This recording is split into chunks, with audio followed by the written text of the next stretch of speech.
Have you ever been in that relationship where um, everything felt right?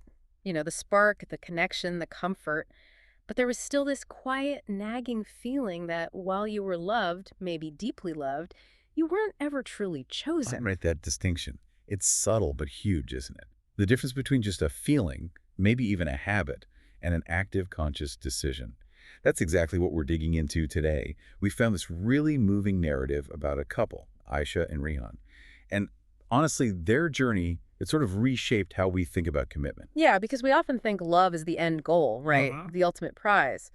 But their story kind of suggests love might just be the starting point, the introduction, maybe. Exactly.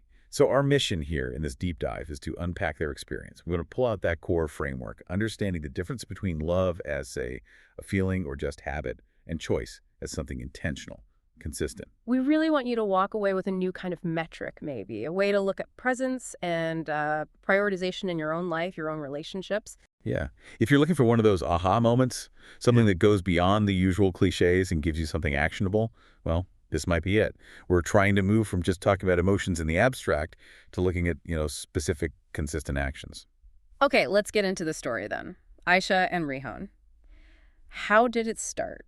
The narrative says it was immediate, almost effortless. Aisha's described as, like, lighthearted, finding humor in things most people might just walk past. And Rihan was the contrast, calm, steady, a listener. He seemed to absorb more than he put out conversationally. And they had that very modern start, didn't they? Messages, calls, that feeling of coincidence that feels like something more.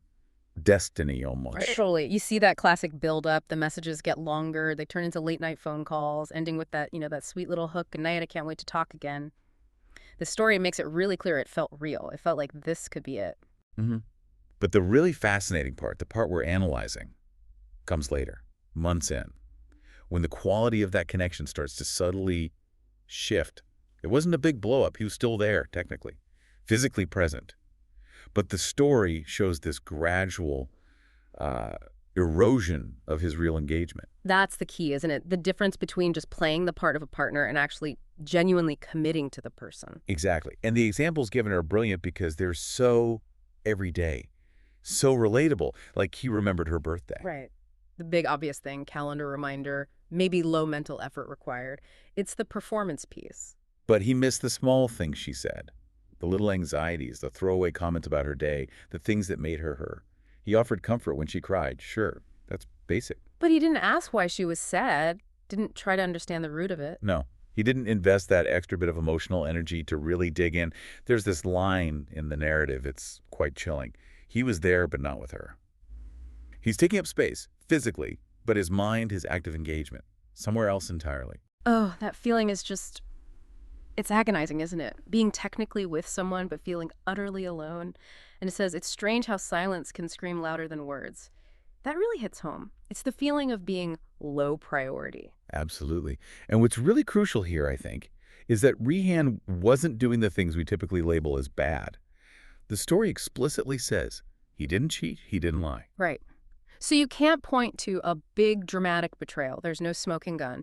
You have to look closer at the pattern, the consistent, maybe low-level betrayal of just not showing up. Omission, maybe? Precisely. It wasn't malice. It was, it seems, about convenience. Every time Aisha genuinely needed him to maybe shift his focus, sacrifice a little bit of his routine or comfort, he was busy choosing something else. Okay, so let's break that down. What was he choosing instead of her? Because that's the core of it, isn't it? Yes. And the list is kind of heartbreaking because it's so ordinary, so mundane.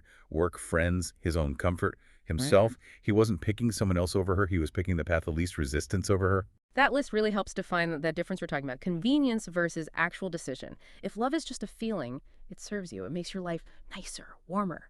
But the story argues that to choose someone, well, that's rare because it involves friction. It often costs you something, right? Time, energy, comfort. If you're only really available when it costs you absolutely nothing, zero effort, Yeah. you're not really choosing your partner. You're just enjoying the easy parts of having them around. Proximity. Rihan, it seems, loved Aisha, in his words, probably felt love for her. But the moment life presented a choice, his comfort zone versus her need, he consistently defaulted to his own comfort.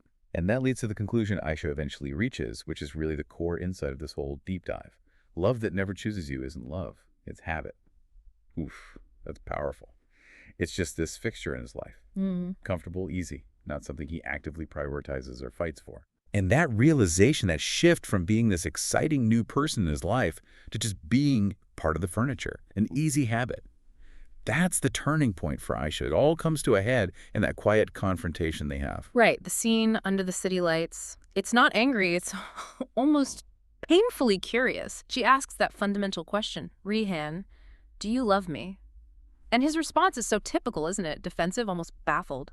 Of course I do. Why would you even ask that? But she's already lived the answer, hasn't she? Through his actions, day after day, and her whispered reply, just looking out at the lights. That's the thesis statement. Then why do I always feel like I'm an option? Wow. And that question just hangs there. The silence that follows. The source says it wasn't peaceful silence. It was the kind that answers for you. It confirms her deepest fear. Yeah. And it just hammers home that core truth. Being loved feels good. Of course it does. We all crave it. But that feeling becomes almost meaningless, or at least not enough. The moment you realize that love, without active choice, is just convenience. It works when things are easy, but it offers zero security when you actually need support, when it costs the other person something. And understanding that, having that clarity, that's what gives Aisha the strength to leave. Her departure isn't dramatic, no big fight, no angry text. It's described as a quiet decision. She wasn't looking for him to be perfect. She just needed him to be present. In her reasoning, I deserve to be chosen, not just loved. And the really tragic part is Rehan's realization comes too late. It hits him hard, apparently, but only after she's gone. He finally understood, or the story suggests he did, what she was asking for all along. Not perfection, just presence, just for him to show up, especially in those moments when his own comfort was on the line. So this brings us to that final kind of philosophical point the narrative makes, that love and choice. Well, they aren't always packaged together. You can be loved by someone who consistently fails to choose you. Someone who keeps you around because it's comfortable, easy, available when they have time. Yeah. And theoretically, the reverse could be true too. You could be chosen, maybe out of duty or obligation, by someone who doesn't actually feel that deep gut-level love. Yeah. The real prize, the thing we're all hoping for, the rarest combination, is finding both, to be both loved and chosen. Okay, so how does that choice actually show up? We talked about inconvenience being the marker. What does that look like in practice? What should you look for? Well, it's usually not the grand gestures, is it? It's about the small sacrifices, what the chooser gives up. It's the partner who shows love when it's inconvenient. That's the key phrase. It's the person who maybe skips watching the big game because you really need to talk, or steps away from an urgent work email, even knowing it might cause a bit of trouble later because you need 5 minutes of their undivided attention right now. Right, that willingness to absorb a little inconvenience, a little cost. That's where love stops being just a passive feeling, like the starting point. It becomes something real, an active decision. That's the threshold for real commitment, isn't it? I think so. This whole deep dive, looking at Aisha and Rehan, it gives us a pretty clear metric, I feel. Love is the feeling. It gets things started. But being chosen, that's the deliberate decision that sustains it, that builds actual trust. So as you're listening, maybe think about your own relationships or relationships you might be hoping for. Remember Aisha, remember Rehan. Don't just settle for the easy comfort of being loved. Maybe wait for the one who chooses you, actively, consistently, even when it would be so much easier for them to choose something or someone else, their own comfort, maybe. And perhaps more importantly, turn that lens inward too. Look at how you show up. Are you just loving the people in your life when it feels good and easy? Or are you actively choosing them? Especially when that choice costs you something, a bit of your time, your energy, your comfort. Because at the end of the day, maybe that's the ultimate measure of your commitment too.